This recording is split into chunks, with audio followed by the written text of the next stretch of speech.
Okay, what have I got to watch this week? And I'm asking that like it's going to be a surprise to the audience who've presumably already seen the thumbnail to this video and know that it's going to be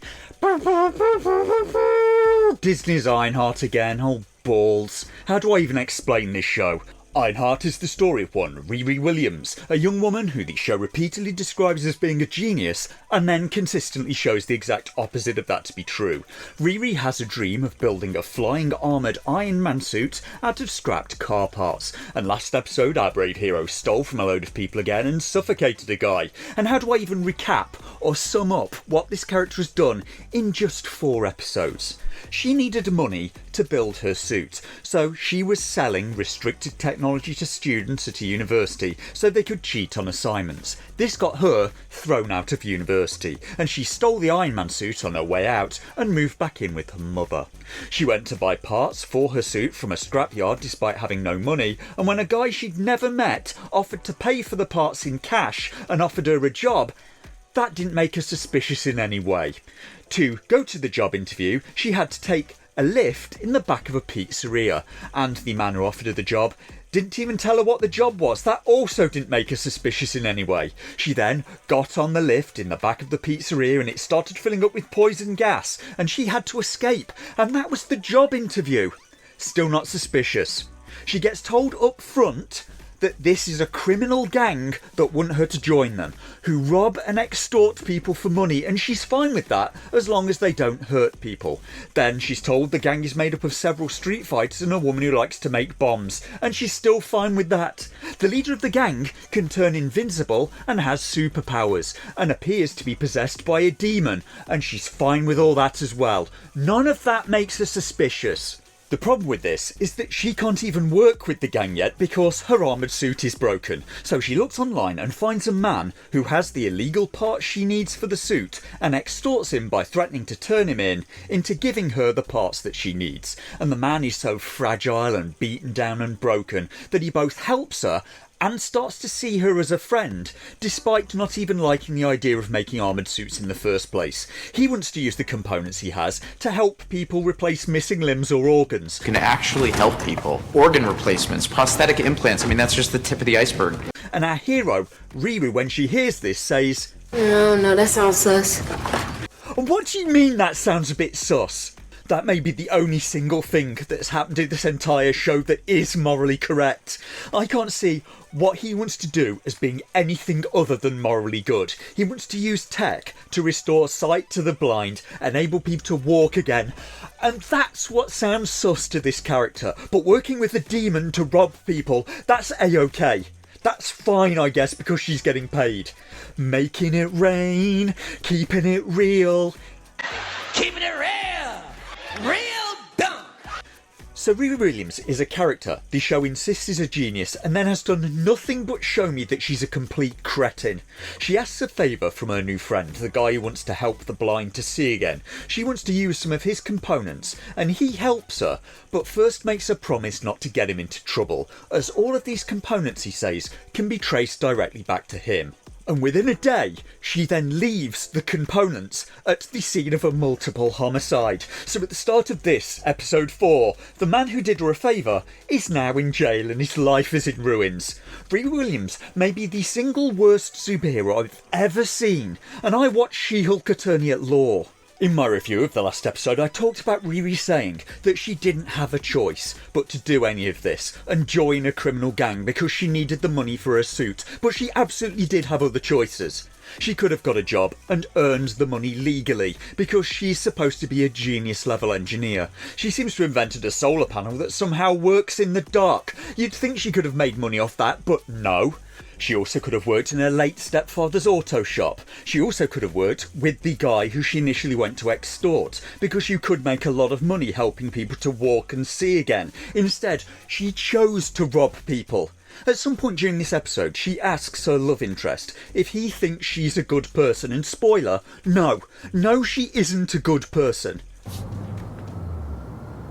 So do you think I'm a good person? Good, bad, the words don't really mean anything. It's all depending on who's labeling you.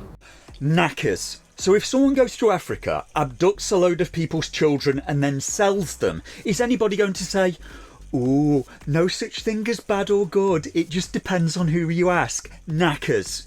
You may make the one person you were selling the children to happy. Everyone else is probably going to be disgusted and sad. The love interest instead describes Riri as being bright and hard-working, and so is Dr. Mengele.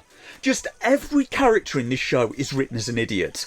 The criminal gang meet up for a tribute to the guy who suffocated in their last robbery. He's the boss's cousin whose body was left at the crime scene. Now logically, you'd have to think this could all be traced back to them, and it may be a horrible idea to meet up, but everyone in the show is an idiot.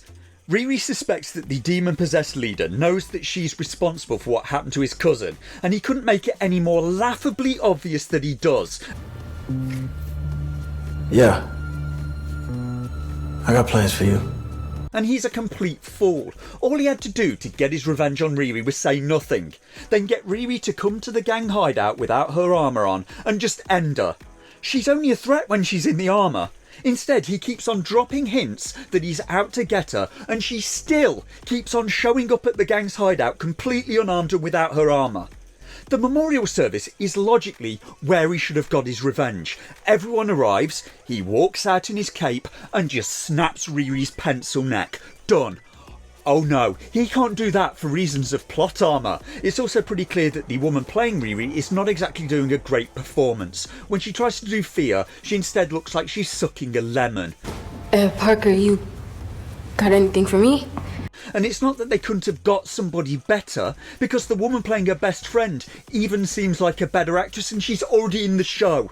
The costume and makeup for the show is also pretty hideous, and Riri having her hair like that just makes her look even more like Huggy Bear from Starsky and Hutch. I mean, damn, what even is that outfit?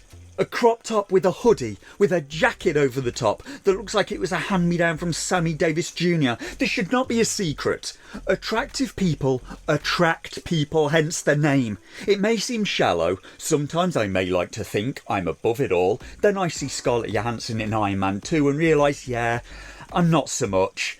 She was just so ridiculously pretty in that film. Most people do look like somebody else at least a little, and it's maybe not ideal if your female lead looks like Huggy Bear from Starsky and Hutch. A few people don't look like anybody else. For example, Ron Perlman. Luckily, nobody else looks like Ron Perlman. But I do remember watching a film of his where he had to fight against a bunch of violent rabid albino baboons, and as the film went on, it became increasingly difficult for me to tell them and Ron Perlman apart. So Riri now knows that this guy is after her, and she's acting so suspicious in front of her mum. She's put everyone around her in danger, but even after, Riri gets a visit from the police about them finding the body of one of her colleagues, and all of a sudden, Riri starts installing extra security systems all over her mum's house. Her mum is still fine with it, until the watch Riri gives her mum traps her in a defensive energy bubble while she's watching the X-Files. The mum screams and Riri bursts into her bedroom in the middle of the night wearing full battle armour, but Riri still won't tell her mum what's going on. It could be a very good idea to try to get her mum to go out of town or temporarily stay with a friend, but no. Instead, her mum wants to solve Riri's problems that Riri won't tell her about with tea, crystals and palm reading. Riri agrees and decides to take along with her a piece of the boss's demonic cape that she stole, and visits her mother's friend's shop that is a combined fortune teller's, library and sweet shop.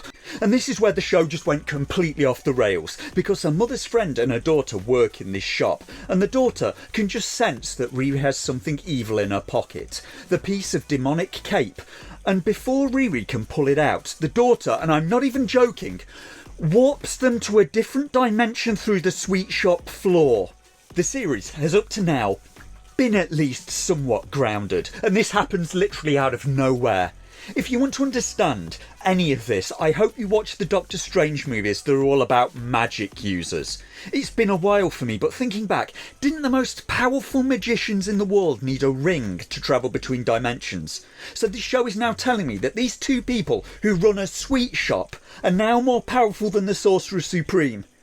The world building in the MCU is now a hellish mess, because they just never seem to clear up the previous messes. Is there still part of a giant person just sticking out of the Indian Ocean from the movie The Eternals? What do people in the world think about that? Are people just going about their lives as usual after Thanos blipped away half of the population of Earth? These should be momentous, life-changing events. People now know that magic is real in this world. In the show She-Hulk Attorney at Law, the Sorcerer Supreme opened up a portal in the middle of a full courtroom. People know that aliens exist. They attacked New York. There's an Asgardian colony on Earth. There's a bit of a giant man sticking out of the Indian Ocean. Where's the Hulk now? These are planet-changing events, and then the world doesn't seem to change at all in the MCU. And then right at the end of the episode, the demonic boss breaks the guy out of jail to replace Riri, and tasks the rest of the gang to end Riri for him for her betrayal. I hate this show.